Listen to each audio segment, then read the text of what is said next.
Well, hello there, you beautiful, beautiful people. I hope you are all well on this fabulous, fabulous Thursday. Is it Thursday?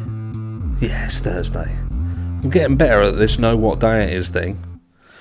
Anyway, so we get straight into the meat and potatoes as we talk about the Kiely Rodni case.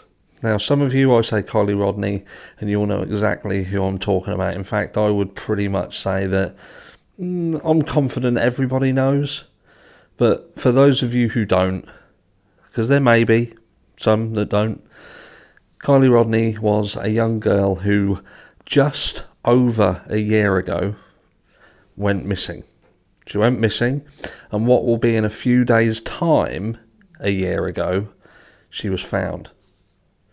Now, Kiely Rodni attended a party, and when I say she attended a party, the issue that we have with that is it was a party that, despite hundreds and hundreds of youngsters who were supposedly in attendance, we've never, ever seen any proof to support. Not one photo, not one social media post, nothing, nada.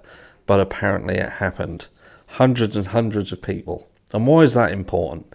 It's important because the party itself would set the stage for what would eventually see not only Kiely Rodni go missing, but Kiely Rodni lose her life. That would seemingly be eventually put down to a tragic accident with which a young girl under the influence of alcohol would drive her vehicle into a reservoir. Now, for those of you who know this case well, you will understand fully the frustrations around this case. Some people have happily put this to bed. They've happily said that what came out eventually and was said to have been the reason with which all this happened, that is acceptable. You know, there are those people, and that is their prerogative to accept it and move on happily. But for others, that has been a lot more difficult and a bitter pill to swallow. And why is that? It's because nothing really made sense with this case.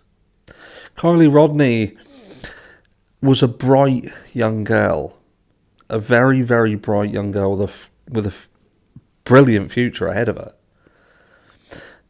But she attended this party that she apparently went to with a best friend who would subsequently leave her there with other friends. Other friends who would seemingly go on to, despite trying to say that she was heavily under the influence of alcohol, and also that there was worrying concerns about the party with which she was attending, such as older people. It had got out of hand, out of control, and caused concern, that her friends left her there, and they left her there alone. And that situation, like I say, would result in her driving herself into a reservoir and ultimately losing her life. So that raises questions in itself. For Kiely to go to a party that was never able to be proven happened and didn't really make any sense. To see friends that would leave her. And when you think to yourself, would you leave your friends in that situation? Would we have done so when we was younger? Or would we have made sure that everybody in our party, everyone who was close to us, all of our friends, would make our way home safely? For some people to say that Kiely Rodni was so drunk that she could hardly walk and talk, and again, drunk enough to make that lethal decision to not only drive, but be able to end up in the water because of being that intoxicated.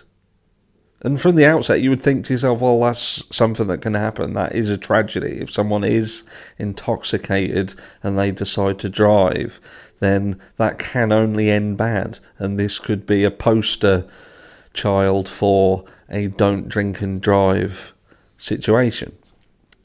But What I will say is Kiely Rodni was so drunk that this would go on to happen, and yet she was able to communicate with her mum while at this party, and it would seem that she was completely compos mentis to the point she understood what time she needed to be back.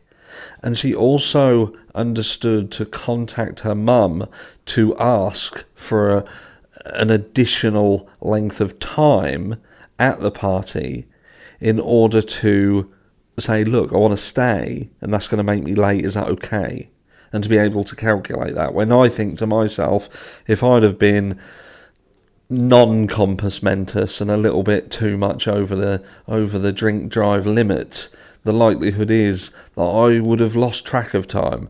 I certainly wouldn't have been thinking that I needed to calculate how long it was going to take if I spent this additional time at this party. Do you know what I mean? She was making calculations and decisions that don't go hand in hand with being non-compos mentis. But anyway, I digress. So we have this situation that itself seems a little bit bizarre. A party that nobody knows happened because they're seemingly non-proof of, and the situation itself. But hold on. But then you would think to yourself, so look, why was there such a distance between Kiely Rodni going missing and Kiely Rodni being found? Because at the beginning of this video I would say just over a year ago she went missing, and in a few days' time she'd be found. And you think to yourself, but all these people were at the party. They knew she had been drinking. They knew she had been drinking. They knew that she could hardly walk and talk. But yet, they struggled to ascertain what had happened to her when she did indeed not turn up home as she should have. Nearly 20,000 man-hours trying to find her, trying to locate her, went without anybody being found. There was no conclusion to it. 20,000 man-hours. Don't mean that there was 20,000 hours time. It was what they actually billed the state, law enforcement that is, because what they're saying is we had so many people on search working these hours, and this calculation equated to basically 20,000 hours of looking. Then Ryan Upchurch comes along, because Ryan Upchurch, he's got a famous following. He's a huge country singer, and he decides to put up a reward, a Hellcat worth around $100,000 and $100,000 cash.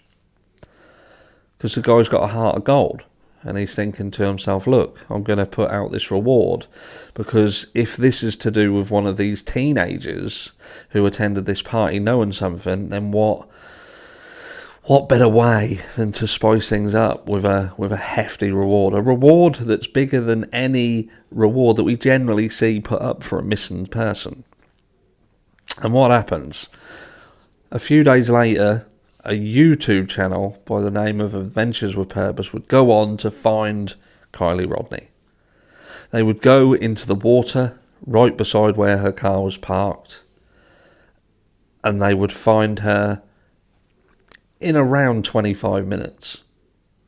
So not 19,000 hours, but 25 minutes. She would be found literally 50 feet out from the shoreline, and basically right where her phone had last pinged. Now, we talk about phone pings, don't we? Because we talk about phone pings and phone data in cases such as the Idaho 4 case and the importance and the relevance of that information. But yet you have the Kiely Rodni case where the phone ping data evidence would say that she was here, and yet 20,000 police man-hours of searching couldn't seem to find her. Someone else did in 25 minutes. Let that just sink in for a second. And what would go on? Would there be happiness? Would there be elation? Would there be thanks? And would there be, even though Kiely Rodni would be found and she would be found deceased, it would offer answers. It didn't. It actually spiraled out of control because it raised questions as to some of the things that had been said previously, and brought certain friends heavily into question.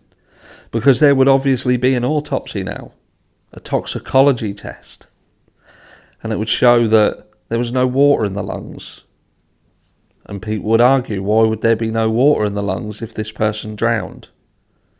The toxicology test showed that there wasn't really any alcohol in the blood either. There was some bits and pieces, but there certainly wasn't enough of an amount to cause someone to be this incapacitated that they would make this horrendous mistake. The people who would have gone on to find Kiely Rodni were attacked by the family. Eventually, a private investigator hired by the family would find some things out about the owner of Adventures with Purpose, and that would actually lead to the complete and utter collapse of Adventures with Purpose. Now, I could go more and more in depth here, but I'm kind of just skimming the surface of the case for the purpose of the video, and I don't want it to be too long. But Ryan Upchurch, the person who put up the reward and actually paid good on that reward, he is now being sued for defamation by Kiely Rodni's family. Now, some will argue that some things that Ryan Upchurch said were unforgivable. Ryan Upchurch at one point had stated that he didn't believe that Kiely Rodni was actually a real person. Some would say that that was complete and utter lunacy. Myself included, looking back, I attacked Ryan Upchurch because I have daughters of my own and felt that it was quite an upsetting and disturbing thing to say.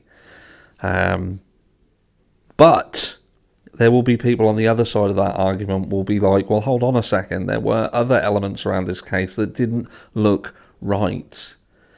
When you kind of think to yourself about children, young adults and their social media use, their phones, and how they seem to be an extension of their arms, and yet the children, the young adults around this case, they were seemingly ghosts online. Their accounts were skeletal at best. They didn't portray what you would expect to see in a modern teenage young adult life. It just wasn't the abundance you would think. And some of these kids were nigh on impossible to find.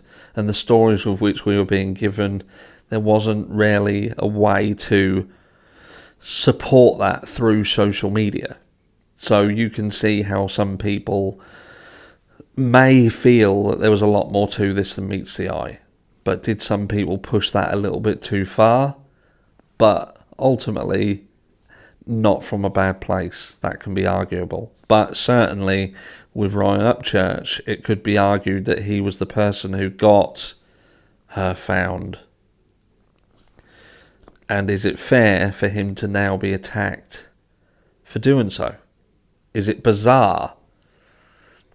Who knows? And that is a personal decision to make, whether you support that or whether you don't. But with Ryan Upchurch's account and the numbers with which he possesses, could he be a powerful tool in finding out what really, truly happened to Kiely Rodni? Has someone poked the bear, stirred the hornet's nest? And is that going to backfire? Does Ryan Upchurch have the power to set wheels in motion that could potentially get to the real bottom of this story? Or do you, watching this video, feel that the story has already been concluded accurately? Please let me know down below what you think. Did Kiely Rodni attend a party of hundreds of people, and it's a coincidence that that party could never be proven? And did she drive herself into a reservoir after being incapacitated by alcohol? And I ask you this one question: if that is the case, why was there never any charges brought forward for those who gave her the alcohol? Why was there no... When you consider the Murdoch case and the story around that, and the Mallory Beach incident, similar situation where there is an accident that's been caused by or exacerbated by the influence of alcohol. Look at what's just happened in that case. If you don't know, I'm not going to do your homework for you. But a similar situation where someone loses their life, a young girl loses their life because of an accident caused by alcohol. Look what's just happened. And please tell me who were actually seen attacked in this and legal action taken against, as someone who felt strongly enough for a child who had gone missing that they put their hand in their pocket, paid their own money, and got them found. And yes, they may have said something in the heat of emotional distress, emotional upset, and being pushed by an army of followers who just wanted answers the same. It's a funny case, but was that concluded right? Let me know down below what you think as we head on to this year on the 21st of August. That will be when Kiely was eventually found. Like I say, you're all amazing. Thank you for watching, and I'll catch you all in the next one.